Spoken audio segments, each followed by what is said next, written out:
Hello student, welcome to my YouTube channel chemistry world. तो my name is Rohit and आज हम करेंगे electron affinity के बारे में। तो जिस तरह से आप देख पा रहे हो, what is electron affinity? The amount of energy released on adding an electron to a single atom in the gaseous state. मतलब कि अगर मैं यहाँ पर एक एटम के अंदर एक इलेक्ट्रॉन ऐड करता हूँ तो मेरे पास एक एनर्जी रिलीज होती है। जब मैं ये इलेक्ट्रॉन इस एटम के अंदर ऐड करूंगा तो यहाँ पर एक एनर्जी रिलीज होगी। उस एनर्जी को ही हम इलेक्ट्रॉन एफिनिटी बोल देते हैं, सिंपली। ओके। तो हमारा जो एटम होना चाहिए वो किस फॉर्म में होना चाहिए? इन दी फॉर्म ऑफ गैसियस के अंदर होना चाहिए, मतलब गैस फॉर्म के अंदर हमारे पास एटम होना चाहिए। तो चलो स्टूडेंट, इसके एग्जांपल लेते हैं। जैसे कि यहाँ पर देख पा रहे हो फ्लोरीन के अंदर।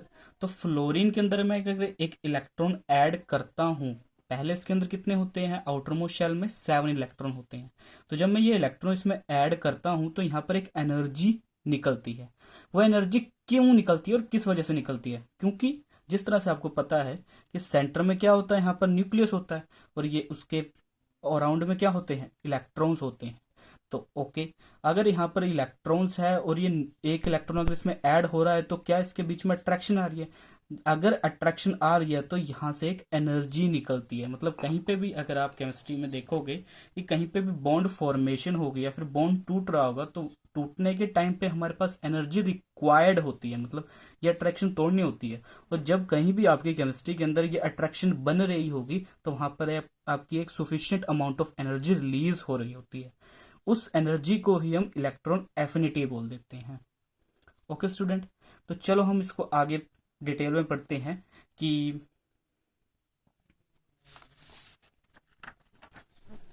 जिस तरह से आप यहाँ देख पा रहे हो, as the atomic size decrease, that is attraction between outermost electron and nucleus. Atomic size, I hope आप मेरी पिछली वीडियोस देख के आए हो होंगे, उसके अंदर मैंने ये एटॉमिक साइज पूरा एक्सप्लेन किया हुआ है। नहीं तो यहाँ पर आई बटन के अलोंग आपको ये दिख जाएगा, तो आप क्लिक करके उसको पहले देखो, उसके बाद जाके आपको ये चीज अच्छे से समझ आएगी। तो आपको ओवरव्यू दे देता हूँ। एटॉमिक साइज क्या होता है? एक एक डिस्टेंस होता है हमारे पास, एक डिस्टेंस होता है न्यूक्लियस और आउटर मोस्ट इलेक्ट्रॉन के बीच में। तो as the atomic size decrease, that is attraction between outermost electron and the nucleus increase. अगर मेरे पास एटम है और एटम का साइज मेरे पास डिक्रीज करता जा रहा है, डिक्रीज करता जा रहा है, डिक्रीज करता जा रहा है, तो क्या मेरी आउटर मोस्ट शेल इलेक्ट्रॉन और न्यूक्लियस के बीच में अट्रैक्शन बढ़ती जाएगी? अगर मेरे पास आउटर मोस्ट इलेक्ट्रॉन और न्यूक्लियस के बीच में अट्रैक्शन बढ़ती जा रही है तो वहां पर मेरे पास जो एनर्जी रिलीज होगी, क्या वो एनर्जी ज्यादा रिलीज होगी? यही होगा ना। This will increase electron affinity. तो वही मैंने बोला यहाँ पर। तो यहां से आप एक चीज देख सकते हो कि इलेक्ट्रॉन एफिनिटी किसके ऊपर डिपेंड कर रही है? अट्रैक्शन के ऊपर। मतलब डायरेक्टली प्रोपोर्शनल है अट्रैक्शन की। मतलब जितनी आपकी अट्रैक्शन बढ़ती जाएगी उतनी ही उस एटम की इलेक्ट्रॉन एफिनिटी बढ़ती जाएगी। ओके। और ये इन्वर्सली प्रोपोर्शनल है एटॉमिक साइज के। मतलब अगर आपका साइज इंक्रीज करता जा रहा है तो क्या आउटर मोस्ट इलेक्ट्रॉन न्यूक्लियस के बीच में, क्या आउटर मोस्ट इलेक्ट्रॉन, जैसे कि यहां पर देखो, अगर मेरे पास ये जो साइज है, एटॉमिक साइज है, अगर ये बढ़ता चला जाएगा तो क्या मेरे पास आउटर मोस्ट इलेक्ट्रॉन और न्यूक्लियस के बीच में अट्रैक्शन कम हो जाएगी? अगर ये अट्रैक्शन कम हो जाती है तो मेरे को इलेक्ट्रॉन ऐड जो करूंगा उस इलेक्ट्रॉन को भी अट्रैक्शन कम मिलेगी। और जब अट्रैक्शन कम मिलेगी तो यहां से जो एनर्जी रिलीज होनी है, क्या वो कम एनर्जी रिलीज होगी? ऐसा ही कुछ होगा। तो वही मैं यहाँ पर आपको बोलने की कोशिश कर रहा हूँ कि जैसे जैसे आपका एटॉमिक साइज इंक्रीज करता जाएगा आपकी इलेक्ट्रॉन एफिनिटी डिक्रीज कर जाएगी। Okay student. तो एग्जामिनर आपसे जब भी पेपर में क्वेश्चन देता है या डेफिनेशन देता है तो वो आपसे पूरी डिटेल या फिर पूरी डेफिनेशन नहीं मांगता है। वो आपको ये देखता है कि आपकी कॉन्सेप्चुअल लर्निंग कैसी है। तो अगर आप ये चीज उसको लिख के आओगे तो वो आपकी पूरी डेफिनेशन को इग्नोर करते हुए इसी चीज को देख के ही आपके नंबर दे देगा। तो यहाँ से इलेक्ट्रॉन एफिनिटी किसके ऊपर डायरेक्टली प्रोपोर्शन होती है हमारे पास, अट्रैक्शन के ऊपर डायरेक्टली प्रोपोर्शन होती है, और इन्वर्सली प्रोपोर्शन किसके होती है हमारे पास, एटॉमिक साइज के इन्वर्सली प्रोपोर्शन होती है। तो चलो स्टूडेंट हम इसकी ग्रुप में वेरिएशन और पीरियड की वेरिएशन में देखते हैं।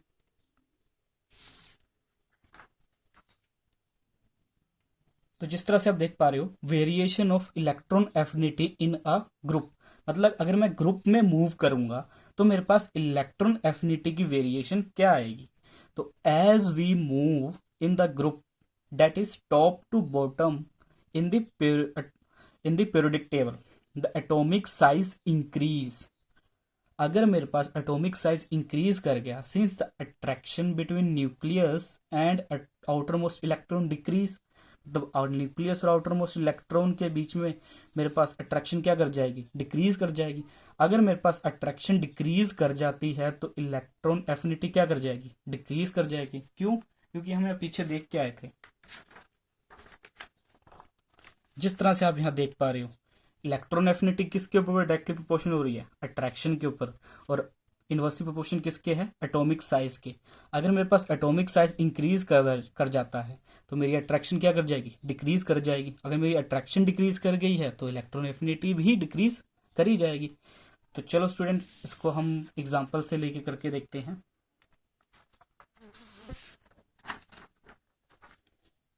तो जिस तरह से आप यहाँ देख पा रहे हो, हाइड्रोजन, लिथियम, सोडियम और पोटाशियम, हम इनकी बात कर रहे हैं अभी। तो जिस तरह से आप यहाँ देख पा रहे हो, हाइड्रोजन के अंदर एक इलेक्ट्रॉन है और इसका साइज इतना है, ओके। और लिथियम का size as compare to hydrogen क्या कर गया, इंक्रीज कर गया। सोडियम का size as compare to lithium और हाइड्रोजन के क्या है, बड़ा हो गया, इंक्रीज कर गया। और पोटेशियम की बात करूं तो ये सबसे ज्यादा है एज कंपेयर टू इनके।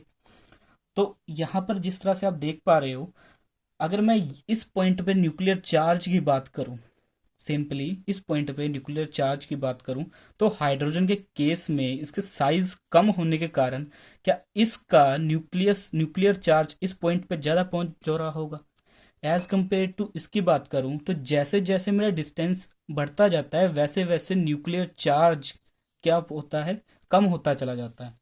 तो इसका साइज इंक्रीज कर गया तो hydrogen as compare to hydrogen lithium के इस एरिया में जो न्यूक्लियर चार्ज होगा वो कम जा रहा होगा, एज कंपेयर टू इसमें उससे कम जा रहा होगा, एज कंपेयर टू इसमें उससे कम जा रहा होगा। तो अगर मैं इस पॉइंट पे यहाँ पर इलेक्ट्रॉन रखता हूँ, यहाँ पर भी रखता हूँ, और इस पॉइंट पे भी रखता हूँ, और इस एटम में भी रखता हूँ, तो किस एटम में इजीली इलेक्ट्रॉन हो जाएगा, इसमें इजीली एक्सेप्ट हो जाएगा, इजिली आइटम एक्सेप्ट कर लेगा इस इलेक्ट्रॉन को। इसमें थोड़ा टाइम लगाएगा, इसमें थोड़ा और ज़्यादा टाइम लगाएगा, और इसमें तो सबसे ज़्यादा टाइम लगाएगा, ओके। अब दूसरी बात आ जाती है कि जब ये इसके साथ यहाँ पर मेरा एक एक्स्ट्रा इलेक्ट्रॉन ऐड हो चुका है तो क्या इस इलेक्ट्रॉन को मेरे को ज़्यादा अट्रैक्शन मिल रही होगी। अब जब ज़्यादा अट्रैक्शन मिल रही है तो क्या मेरी इलेक्ट्रॉन एफिनिटी ज़्यादा होगी, इस केस में कम हो जाएगी, इस केस में और कम हो जाएगी, और केस में और कम होती चली जाएगी। तो मैं यहाँ से बोल सकता हूँ कि जैसे ही मैं ग्रुप की बात करूंगा तो ग्रुप में मेरे पास इलेक्ट्रॉन एफिनिटी डिक्रीज कर जाती है। क्यों, क्योंकि जो मेरा एक्स्ट्रा इलेक्ट्रॉन जो मैंने ऐड करवाना है उसके बीच में जो उसे अट्रैक्शन मिलनी है इन ग्रुप डिक्रीज हो जाती है, जिस वजह से इलेक्ट्रॉन एफिनिटी भी डिक्रीज कर जाती है। तो जिस तरह से यहाँ देख पा रहे हो कि एटॉमिक साइज क्या कर रहा है आपका, इंक्रीज कर रहा है, और इलेक्ट्रॉन एफिनिटी क्या करेगी, ऑब्वियसली डिक्रीज ही करेगी। तो ये तो हमारा हो गया variation of electron affinity in group.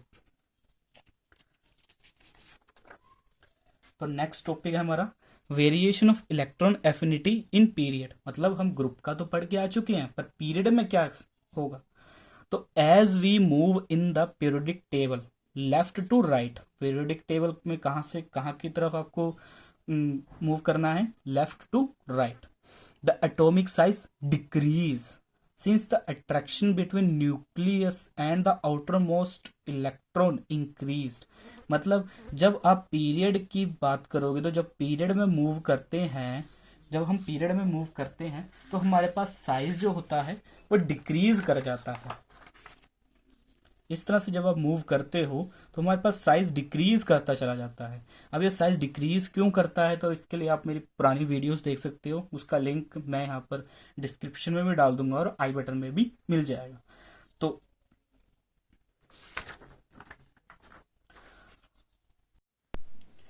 तो अगर एटॉमिक साइज मेरा डिक्रीज कर रहा है तो क्या मेरे पास अट्रैक्शन इंक्रीज करेगी? अगर मेरे पास अट्रैक्शन इंक्रीज करेगी तो क्या मेरे पास इलेक्ट्रॉन एफिनिटी भी इंक्रीज करेगी? तो ये मैं यहाँ पर आपको बोलना चाह रहा था। तो आई होप स्टूडेंट आपको ये समझ आया होगा। तो चलो नेक्स्ट चलते हैं। इलेक्ट्रॉन एफिनिटी इंक्रीज्ड किसके केस में? पीरियड के केस में। Okay student.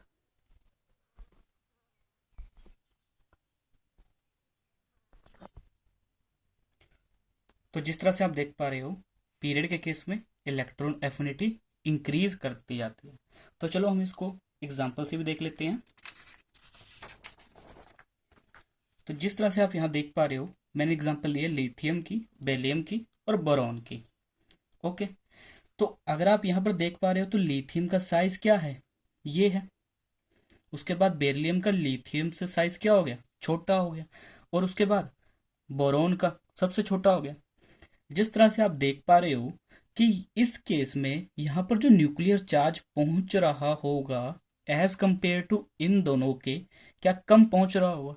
क्यों कम पहुंच रहा होगा? क्योंकि इसका साइज क्या है? ज्यादा बड़ा है। इस कारण इस पॉइंट पे जो मैं यहाँ पर, इस पॉइंट पे जहां पर मैं बोल रहा हूँ, इस पॉइंट पे यहाँ पर चार्ज क्या कर जा रहा होगा? कम जा रहा होगा। ओके।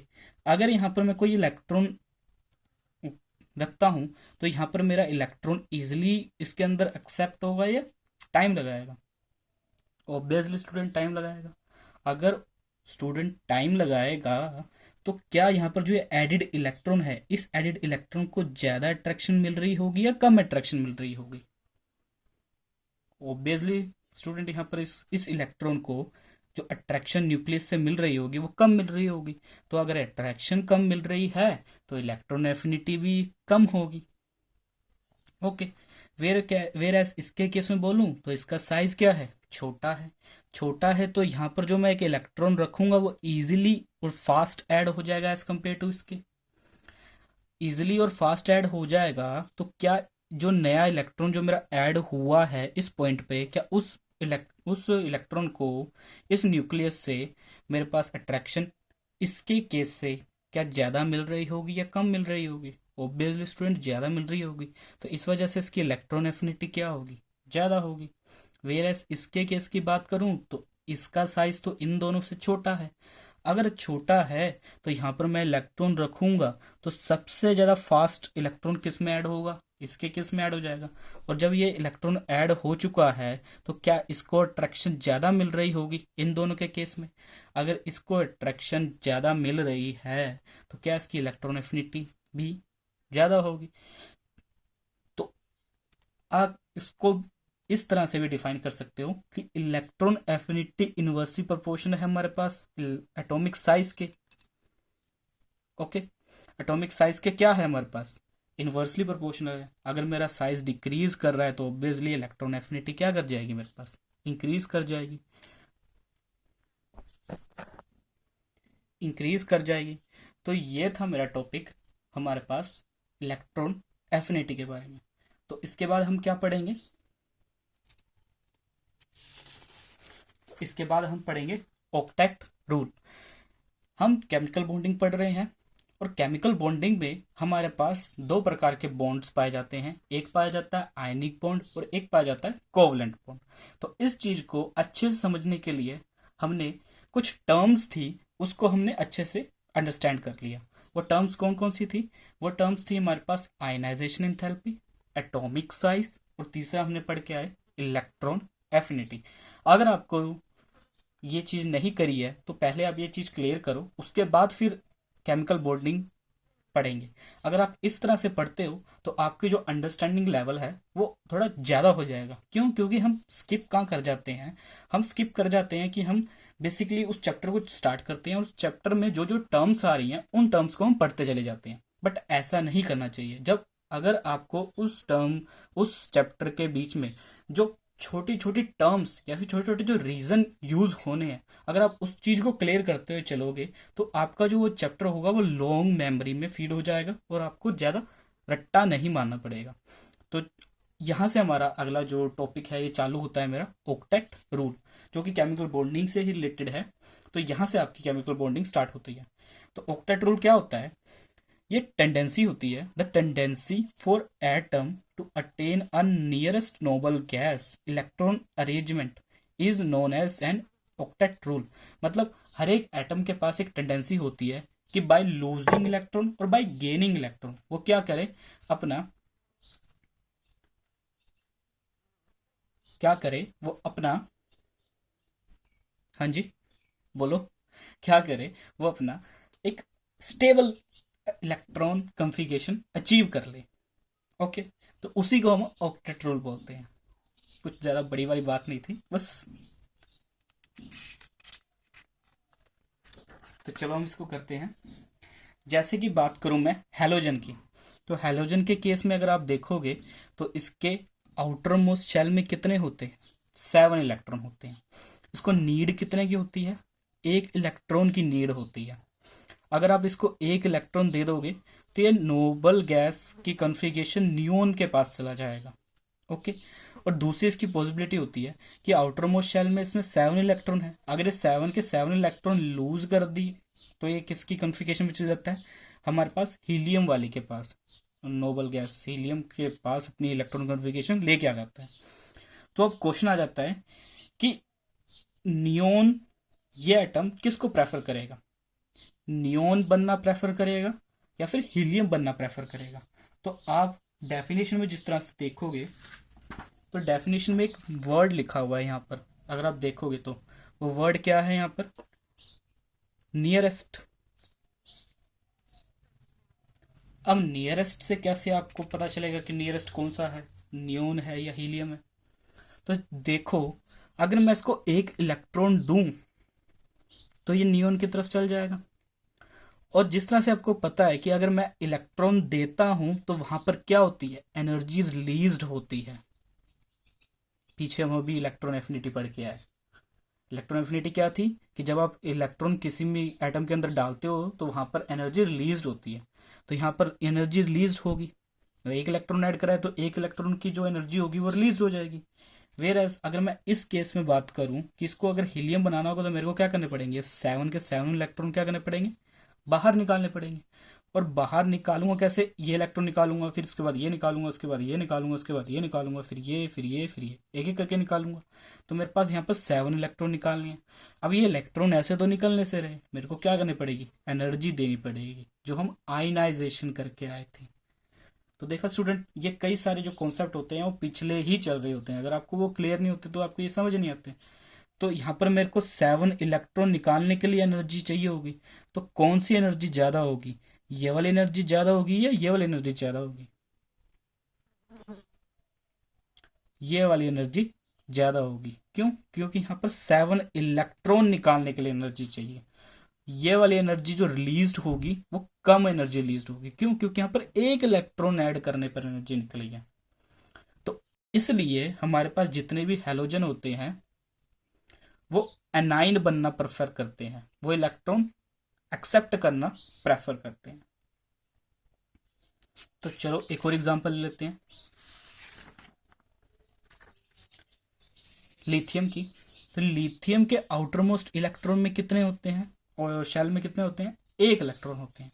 अगर 1 इलेक्ट्रॉन होता है तो इसके लिए भी दो पॉसिबिलिटीज है, एक है नियोन बनना और एक है हीलियम बनना। तो ऑक्टेट रूल क्या कहता है कि कोई भी एटम नियरेस्ट नोबल गैस को चला जाता है। तो पता कैसे चलेगा कि कौन सा नियरेस्ट कौन सा दूर है?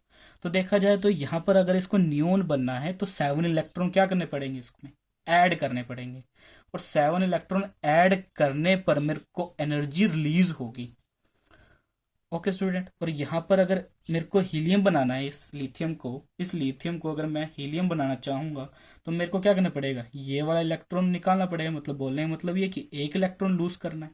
तो यहाँ पर भी एनर्जी मेरे को रिक्वायर्ड होगी, चाहिए होगी।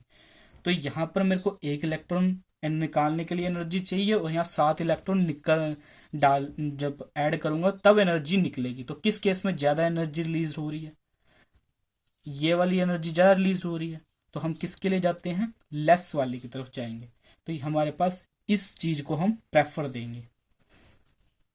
तो इसलिए लिथियम जो है वो अपना ऑक्टेट कब कंप्लीट करता है, lithium complete its octet by lose of one electron from form cation, मतलब वो पॉजिटिव चार्ज बनाना प्रेफर करता है आपको।